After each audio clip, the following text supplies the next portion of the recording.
Vous avez déjà ressenti ça, ce frisson bizarre dans un film, provoqué par un son, pas forcément un cri, mais un truc plus subtil, une note, un bruitage qui semble passer outre la logique pour nous mettre direct en mode panique.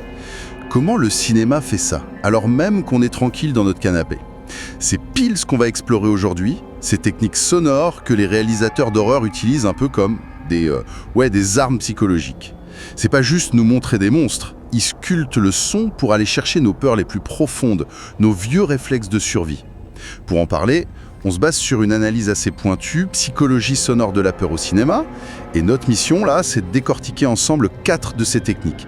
4 armes secrètes sonores, si vous voulez, faites pour prendre le contrôle de nos émotions, déclencher la trouille primale. L'idée, c'est de piger le mécanisme et peut-être d'écouter les films un peu différemment après. Bon, alors, on s'y met. Par où on commence cette plongée dans les coulisses sonores de la frousse? La musique, peut-être. On a tous connu ça, une musique qui met vraiment mal à l'aise, qui sonne faux. Disons sulfureuse depuis des siècles. Le triton, c'est un écart de 3 tons. Le triton. Oui, au Moyen-Âge, on l'appelait carrément Diabolus in musica. Le diable dans la musique, carrément. Ça sort d'où cette réputation? C'est une légende? Il y a une part de légende, oui. L'idée que l'Église l'aurait interdit, bon, ça c'est pas vraiment prouvé. Mais la réputation, elle repose sur quelque chose de psychologique. Notre cerveau, en fait, c'est une machine incroyable à repérer des schémas, des motifs. Depuis tout petit, avec les berceuses, puis la musique qu'on écoute, on est habitué à entendre des harmonies, des accords qui se résolvent bien, quoi. Ça crée une sensation de stabilité, de conclusion attendue. On anticipe la suite logique en quelque sorte. Voilà. Inconsciemment, on attend cette résolution agréable. Et le triton, lui, je fais pas ça. Justement non. Le triton, c'est vraiment l'intervalle de la tension qui ne se résout pas. Il crée une instabilité, une attente qui reste en suspens. C'est comme une question musicale qui reste sans réponse claire. Et ce vide dans le schéma attendu, cette absence de résolution satisfaisante, ça génère une forme d'anxiété psychologique. Le cerveau nous dit « Attention, il y a un truc qui cloche là ». Ah d'accord. Donc le fameux thème des Dents de la Mer, c'est pas juste le rythme qui s'accélère qui nous stresse. Pas seulement, non. C'est aussi cet intervalle entre les deux notes qui nous gratte le cerveau, présente dans ce film. Et pour cause. Kubrick et sa compositrice, Wendy Carlos, ils utilisent la dissonance et des intervalles comme le triton de façon quasi constante. C'est plus juste un petit effet par-ci par-là, c'est carrément la texture sonore du film. Ça reflète parfaitement la folie qui gagne Jack Torrance et l'atmosphère complètement déréglée de l'hôtel Overlook. C'est une agression auditive mais subtile qui sape notre sentiment de normalité. C'est fascinant. Donc, la dissonance, c'est pas juste une histoire de goûts musicaux bizarres. Pas du tout. C'est un vrai levier sur notre perception du danger. Tout à fait. C'est un signal qui dit à notre cerveau « Attention, là, les règles habituelles, elles s'appliquent plus ». Et cette perte de repère, c'est angoissant par nature. Ok, très clair. Alors, si on quitte un peu la musique structurée pour aller vers des bruits plus bruts, ces sons qui nous font bondir avant même qu'on ait réfléchi. Les fameux jump scares, ils reposent souvent là-dessus, j'imagine. Absolument. Là, on entre dans le domaine de ce qu'on appelle les sons non linéaires. Ce sont des sons qui sont chaotiques, sans hauteur de note claire, sans rythme évident. Ils ont souvent une texture un peu rugueuse, distordue. Pensez à un crissement métallique horrible, un rugissement très guttural, un cri strident. Et pourquoi ces sons-là nous agressent autant et de façon si universelle? La réponse, elle est dans notre évolution. Dans la nature, la plupart des sons, ils ont une certaine régularité. Mais les sons non linéaires, eux, ils signalent presque toujours une situation de crise grave. Le cri d'un animal qui se fait attaquer, un hurlement de douleur, le pleur très aigu d'un bébé en détresse, ce sont des marqueurs de danger immédiat, de rupture de la normalité. Donc, notre cerveau est comme pré-câblé pour réagir à ça. Exactement, c'est un mécanisme de survie de base. Quand un son comme ça arrive à nos oreilles, l'info prend un raccourci dans le cerveau. Elle va pas d'abord au cortex pour être analysée tranquillement. Non, elle file direct à l'amygdale. L'amygdale, le centre de la peur. C'est ça, le centre de traitement de la peur et des réactions émotionnelles rapides. Et c'est l'amygdale qui déclenche la réponse combat ou fuite. Le cœur s'accélère, les muscles se tendent, l'adrénaline monte. Tout ça avant même que notre cerveau conscient ait vraiment compris ce qui se passe. C'est un réflexe pur. Et le ciné d'horreur, bien sûr, il exploite ce réflexe à fond, j'imagine. Le cri du xénomorphe dans l'Alien, par exemple. On sent bien que c'est pas un son naturel, mais ça glace le sang direct. C'est un exemple parfait. Ce cri, il a été fabriqué en mélangeant et en trafiquant des cris d'animaux pour obtenir justement cette qualité non linéaire terrifiante qui crie danger mortel. Et oui, les jumpscares qui marchent le mieux, ils combinent l'image choc avec un pic sonore non linéaire brutal, un cri, une détonation, un bruit métallique violent. C'est ce stimulus auditif qui maximise le sursaut. Mais est-ce que c'est toujours aussi frontal ou ça peut être plus subtil? Ah, et c'est là que ça devient encore plus malin. Reprenons The Shining. Encore lui? Décidément. Oui, mais c'est une mine d'or pour ça. Dans certaines scènes, il y a des cris d'animaux très discrets, modifiés pour être non linéaires, qui sont mixés très très bas dans le son d'ambiance. On les remarque pas consciemment, on se dit pas « tiens, un oiseau bizarre », mais ils sont là. Et ils agissent quand même. Ils stimulent subtilement notre amygdale en continu, en arrière-plan, et ça contribue énormément à ce sentiment de malaise constant, de tension inexplicable qui pèse tout le long du film. Donc on se fait manipuler sans même le savoir en fait. C'est toute la beauté de la chose, si on peut dire. Ces sons, ils piratent notre système d'alerte biologique le plus ancien, celui qu'on a hérité de millions d'années d'évolution, où repérer vite un danger, c'était vital. Le cinéma, il fait juste que réactiver ces vieux circuits. C'est dingue. Alors, on a parlé de musique dissonante, de bruit chaotique, mais si je vous dis qu'il y a une technique encore plus bizarre, basée sur des sons qu'on n'entend même pas, ça paraît un peu contre-intuitif pour faire peur, non? Ça l'est, et pourtant c'est redoutable. On parle des infrasons. Ce sont des ondes sonores de très basse fréquence, sous les 20 Hz en général. C'est en dessous de ce que notre oreille peut percevoir. On ne les entend pas, classiquement. Mais alors, comment ils nous affectent si on les entend pas? Parce que notre corps, lui, il les ressent. Nos oreilles ne les captent peut-être pas, mais ces ondes de très basse fréquence, elles ont beaucoup d'énergie. Elles traversent les murs, les objets, et elles peuvent faire vibrer notre corps de l'intérieur. La cage thoracique, les organes, et même, de façon très subtile, nos globes oculaires. Ah ouais? Et pourquoi ces vibrations nous angoisseraient? Parce que, encore une fois, retour à la nature, les infrasons sont souvent liés à des événements soit cataclysmiques, soit à des présences très imposantes. Pensez aux tremblements de terre, aux éruptions volcaniques, aux grosses vagues, aux avalanches.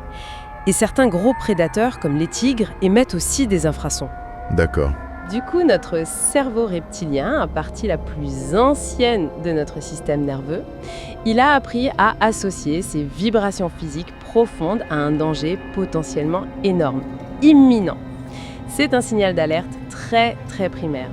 D'où ces sensations bizarres que ça peut provoquer. Ce malaise indéfinissable, cette anxiété sans raison apparente, des frissons. Parfois même cette impression hyper perturbante qu'il y a quelqu'un dans la pièce. J'avais lu une théorie qui liait ça aux histoires de maisons hantées, c'est ça? Oui, c'est une hypothèse super intéressante, même si elle est encore débattue. L'idée, c'est que des infrasons produits par accident, par une vieille ventilation, un appareil, des courants d'air particuliers, pourraient faire vibrer légèrement les yeux des gens qui habitent là. Et ça créerait des illusions. Ça pourrait induire des illusions visuelles très fugaces dans la vision périphérique, des sortes de formes sombres, des mouvements qu'on croit voir du coin de l'œil, et qu'on interprète comme des fantômes.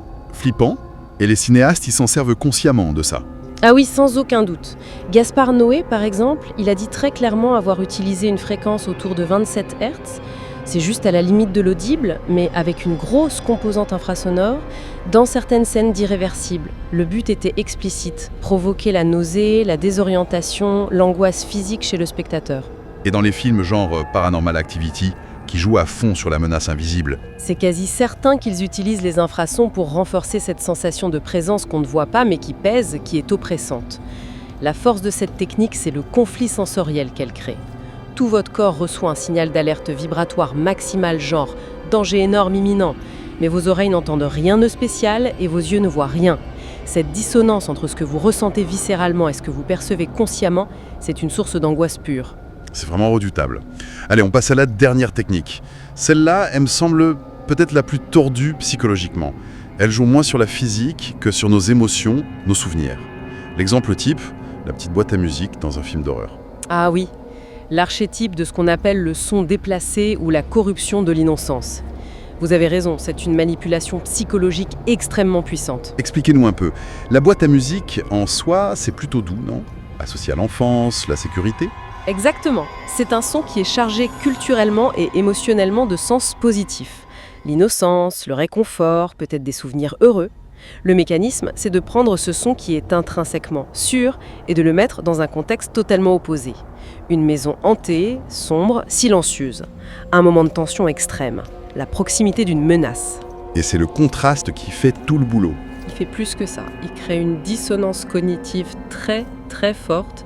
Le son dit « tout va bien, sécurité », mais tout le reste, l'image, l'histoire, hurle « danger imminent ». Notre cerveau peine à réconcilier ces messages contradictoires. Et symboliquement, c'est encore plus fort. Ça suggère que le mal, l'horreur peuvent s'infiltrer absolument partout, même dans les symboles les plus purs de l'innocence. Le message caché, c'est « rien n'est vraiment sûr, tout peut être sali, corrompu ». Et on voit ça tout le temps, c'est vrai.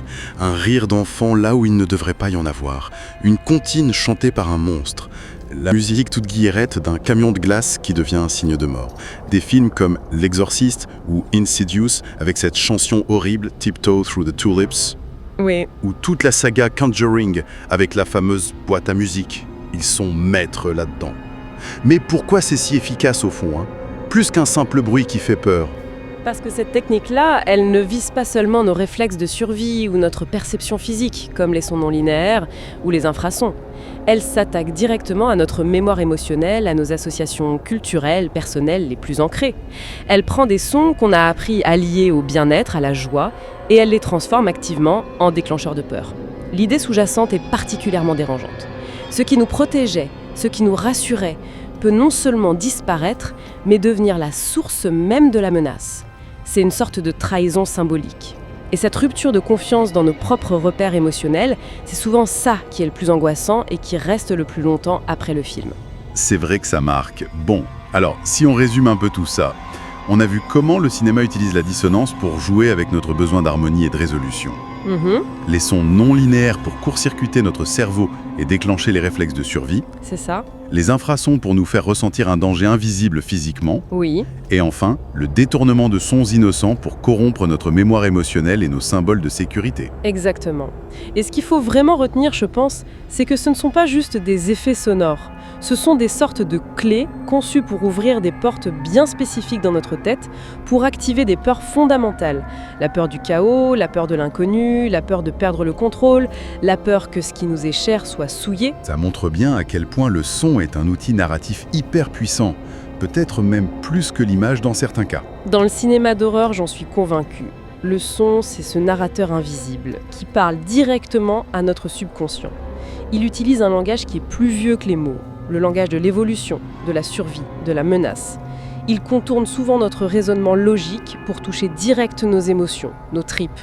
C'est pour ça qu'il est si efficace pour nous faire peur. Du coup, la prochaine fois qu'on regarde un film d'horreur et qu'on sent le cœur qui s'emballe, ça vaut peut-être le coup d'écouter un peu différemment. Essayez de repérer ces petites dissonances, ces textures sonores un peu râpeuses, ces vibrations qu'on ressent plus qu'on entend, ou cette mélodie enfantine qui sonne si terriblement fond. La plus importante, pour que la peur fonctionne vraiment, elle est déjà en nous. C'est nos propres circuits neuronaux, nos réflexes, nos émotions qui sont activés, détournés par ces sons. Alors la question c'est, est-ce que savoir comment ça marche rend l'expérience moins effrayante, ou est-ce qu'au contraire, ça rend notre compréhension de cette peur, et peut-être de nous-mêmes, plus profonde et finalement plus dérangeante encore ? Voilà une excellente question à méditer après cette exploration assez fascinante, il faut le dire, dans les rouages sonores de la peur au cinéma.